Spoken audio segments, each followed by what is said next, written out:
What's up, everybody? Tyson Roush. Let's talk Jets. Hope everybody's having an excellent week. If you live in New Jersey, you've got to be tired of this rain. I mean, this is ridiculous at this point. We had a nice day on Sunday, but every other day it's like monsooning. It is better than snow, but I mean, come on, give us a break already. So, free agency starts next week, tampering period on Monday, and according to every report, the Jets are going to be very aggressive, and they should be. They have a win-now defense, assuming that Morstead and Zuerlein come back, special teams are in place. You've got to upgrade the offense and protect Aaron Rodgers and win football games. If not, wholesale changes will be made.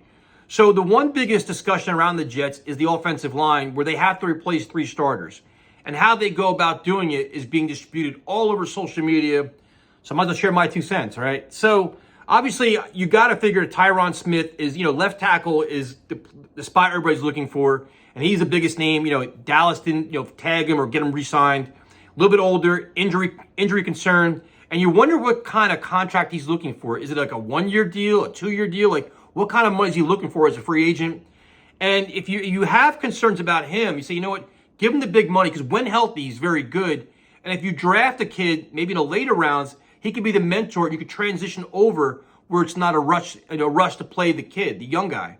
So that's an option. The option I'm kind of thinking about more and more, which, give me a chance before you freak out. Give me a chance to say what I'm going to say. Is if you move AVT to right tackle, which a lot of people are saying, or I think Brian Costello hinted towards that. To me, in free agency, I think you get more bang for your buck at the guard position. You go out and get 2 guards with Zeitler, Dotson, Runyon.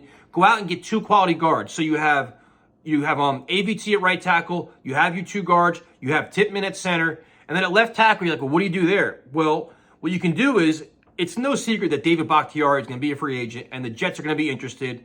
Best friends with Aaron Rodgers. Obviously, there's an enormous health concern there. You don't know what you're getting. But what he could be for the Jets is a stopgap left tackle, because right now everybody's like, well, just go draft the left tackle.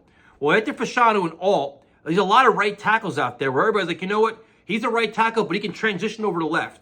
The problem with that is these guys, when you draft this left tackle, for the most part, you want them playing week 1. Like the guys you get, you need instant, day 1 on the field, got to play.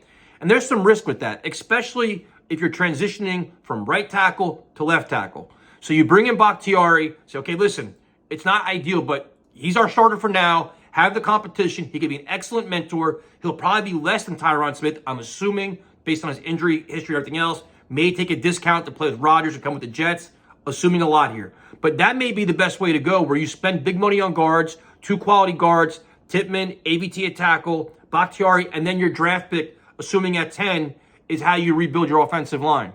Now, you may not like that idea, but I'm just trying to figure, because in free agency, everybody wants the same things, and the left tackles are going to go quick, and most of them that are available, minus Cam Robinson. As of this video, I don't think he was released yet by the Jaguars. There's a lot to keep up with. He's intriguing to me, but other than that, it's like, the market's going to drive quick. You don't want to get caught overpaying for a guy with a huge injury risk, or, guys that are later on in their career. And maybe you go this route, and maybe it'll work better for the Jets. And then I know there's a portion of the Jet fans that say, you know what, let AVT play left guard. I understand it. I just think for money's sake, he may want to play tackle. I think it addresses a bigger need this way. So let me know what you think there. The next thing is a wide receiver group. And about a month ago, I did a video, and I'm like, you know what? A lot of these guys aren't going to be available. And everybody's like, dude, you're always so negative. You always do worst case scenario. I wasn't trying to do that. I was just trying to be realistic, where T. Higgins is going to get franchised. Pittman's not going to be available. Mike Evans is going to be a buck for life. And as these things happen, this is kind of what we all expected. So the market dwindled a little bit. And now, if you look at Calvin Ridley, who the Jets had interested in, he could be the prize piece out in free agency. And it's not like the Jets are the only team that want him. There's going to be a bidding war for him. And as of right now, do you want to pay Calvin Ridley $20 million a year as your marquee all-season signing? Now, I respect the player. I think he had a decent comeback year last year, dropped a lot of passes. But you could probably go a different route there. And there's a lot of names out there, and they're not names that excite us. But then it's like, look at what we did last year. When the Jets signed Allen Lazard, like, oh, well, he's a good contested catch guy, and Aaron Rodgers will make him better. So if you're going to apply it to Allen Lazard, you can apply the same thing to a Tyler Boyd, or Curtis Samuel. I like both those guys a lot. I like Tyler Boyd probably more than most people do. I think Albert Breer today reported the Jets could have interest. Now, that could be just to build up his market. I have no idea.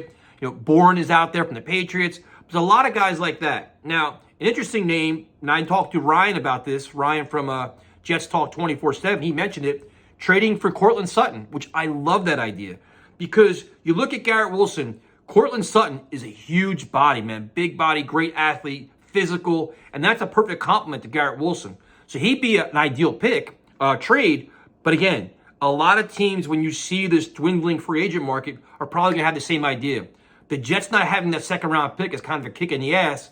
So your trade compensation could be what? One of your fourth round picks this year, maybe throwing a pick from next year to kind of maybe get the deal done.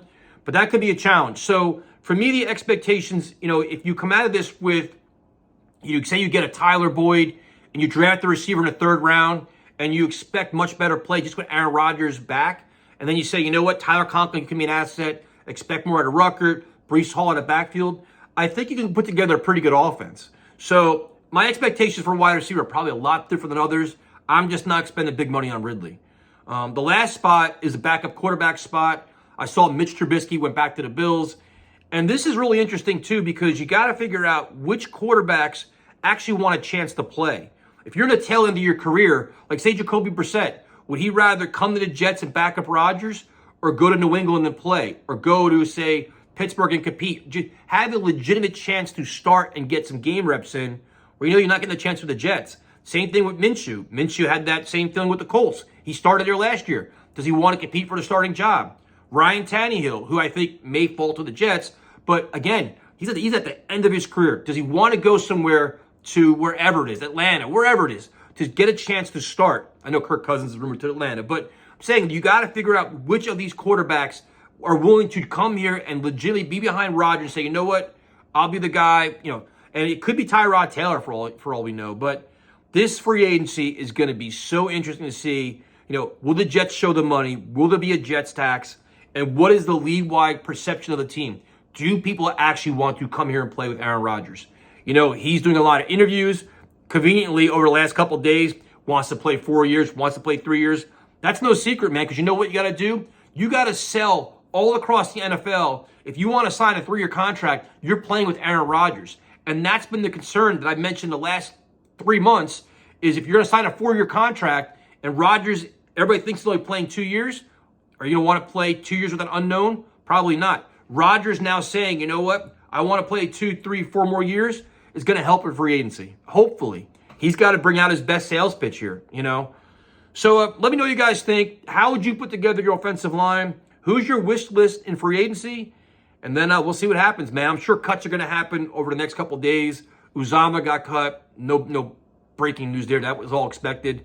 Pretty much everything now was expected. You're going to expect restructures, whether it's with Quinnen, Quincy, John Franklin Myers, maybe extend DJ Reed. I mean, everybody's saying the same thing right now. Now the Jets actually have to make it happen.